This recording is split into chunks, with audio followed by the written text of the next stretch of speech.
This week's Freak of the Week is Donald Trump. Now, there's 100 things that could qualify him to be Freak of the Week, but I want to focus on just one.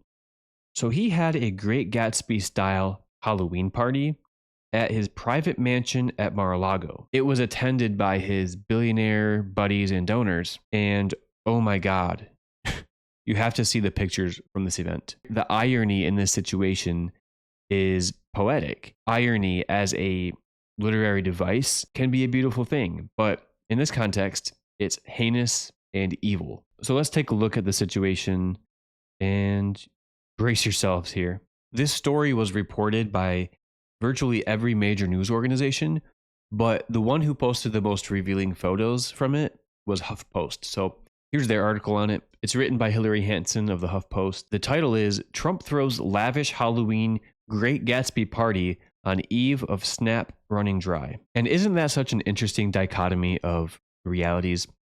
The president of the US, an old money billionaire, celebrating wealth and exploitation on the eve of 42 million Americans losing their ability to afford food. I'm going to talk more about that in a moment and why that's such a textbook example of irony, in that the Gatsby-style party is somewhat of a celebration of class exploitation, in which the rich and elite maintain their wealth and power off the backs of the working class.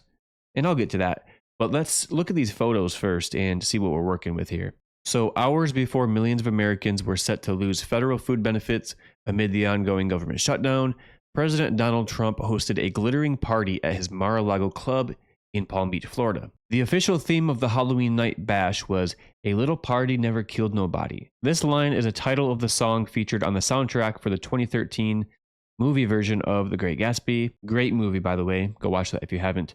But oh my God, look at these photos. This is The Great Gatsby. The article says The Great Gatsby, published in 1925, takes place during the Roaring Twenties and famously explores the emptiness of material wealth and moral decay of the rich, among other themes, which I'm going to talk about here in a moment. This is literally a scene from The Great Gatsby.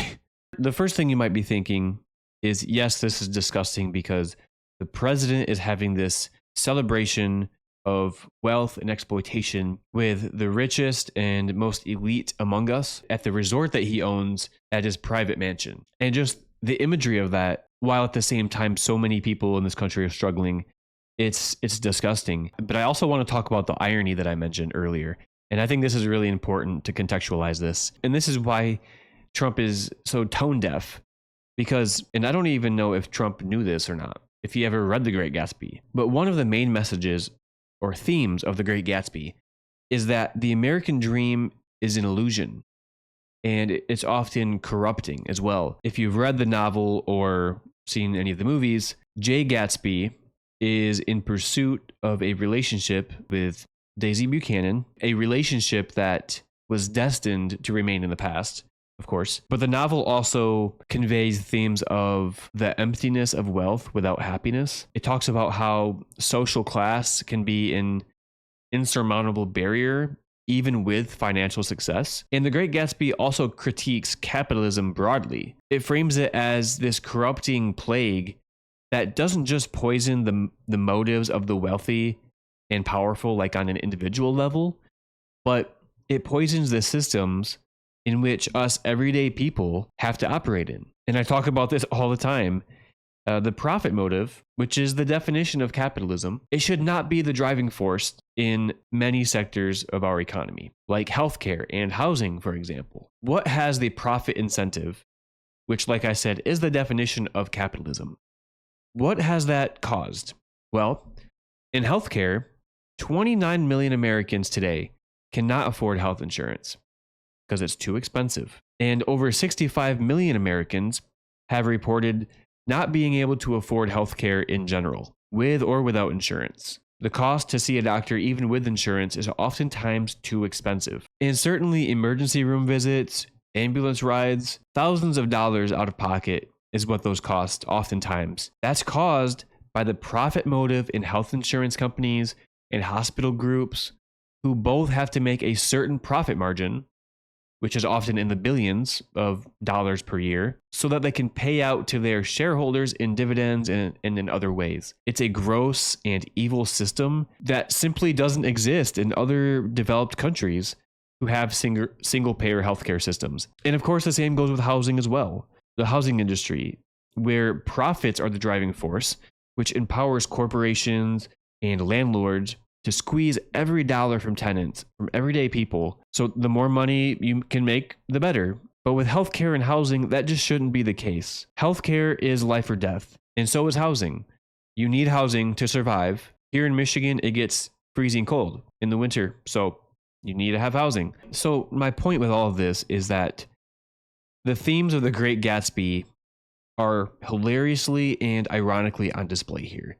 A billionaire, Trump, who comes from old money, using The Great Gatsby as the theme of his lavish Halloween party, which he does fairly often. He often has lavish fundraisers and events like this to host his billionaire buddies and corporate donors. And this event, in and of itself, is already heinously evil and out of touch. But it's especially disgusting and disturbing given that it's on the eve of SNAP benefits, food stamps being cut from 42 million plus Americans. A situation in which the Trump White House has not delivered any alternatives or any safeguards for those people. 42 million Americans receive food stamps right now. Most of these people are working, or they have a disability, or they're elderly, or they're low income, they have low wage. There's a multitude of factors that goes into it. And I'm a social worker. That's what I do full time. So I help people apply for these benefits. I help them apply for Medicaid, Medicare, food stamps, all kinds of programs. So I know firsthand that people aren't just being gifted food stamps. You have to prove that you need it. You have to prove that you're trying to support yourself. So that's why you need to either be working or you need to have a documented disability. It's actually hard to get food stamps, at least in Michigan. And it's especially disturbing given the timing of this event. There's nothing wrong with enjoying the finer things in life. Having a nice meal out, having extravagant Halloween parties, that in and of itself is not bad. But given that the host of the party is the President of the United States, one of the most corrupt billionaires in our nation's history, period, this has to be called out. Like, there's no doubt. And there's a reason why every major news organization is talking about this, except Fox News. Donald Trump is an absolute freak for this. I know this was at his private residence, but can you just imagine how much of our taxpayer dollars went to this event? Paying Secret Service, security more broadly, the flights to get to his home, the flights to get to Florida, which is pretty funny because Trump has spent more time in Florida than he spent in DC in his presidency. And it was like that his first term, and no one cares. He's spending more time at his private resort, enriching himself, enriching his family especially, and conservative media is just like, I didn't see that. Yeah, this is why he's Freak of the Week, and it's utterly disgusting.